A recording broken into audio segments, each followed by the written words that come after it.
பிரிவினை சபைகள்லாம் இருக்கிறாங்க. அவங்க வந்து ஒரு கேள்வி கேட்பாங்க கிறிஸ்தவங்களா பார்த்து. என்ன கேள்வி கேட்குறாங்க தெரியுமா?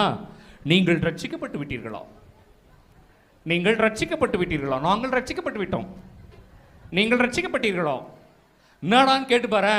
நாங்கள் முழுக்க ஞானஸ்நானம் பெற்றோம், அதனால் நாங்கள் ரட்சிக்கப்பட்டு விட்டோம். நீங்கள் எல்லாம் தெளிப்பு ஞானஸ்நானம் பெற்றீர்கள், அதனால் நீங்கள் ரட்சிக்கப்படவில்லை. நம்ம கூட்டம் இருக்குதுல்ல, இந்த கேத்தலிக் கூட்டம் நம்பி போயிடுது. ஆமாடி, எங்க சாமியாருங்களுக்கு ஒண்ணுமே தெரியலடி, அவங்க தான் அழகா தொட்டிக்குள்ள வச்சு முக்குறாங்க. எங்க சாமியாருங்களுக்கு முக்கவே தெரியல, தலையில லைட்டா தண்ணி விட்டுட்டு ஞான ஸ்நானம் சொல்றாங்க. எங்க சாமியாருங்களுக்கு ஒண்ணுமே தெரியல. அவன் சொன்ன உடனே நம்பின்னு ஓடிடுது ஒரு கூட்டம். ஆனா ஆண்டவர் இங்க இந்த மாதிரி இருக்கிற கூட்டத்தை பார்த்து ஒரு வார்த்தை சொன்னார். மத்தேயு 7:21 ஆண்டவர் ஒரு வார்த்தை சொன்னார். என்ன தெரியுமா? ஆண்டவரே ஆண்டவரே என்று சொல்பவர் எல்லாம் விண்ணரசு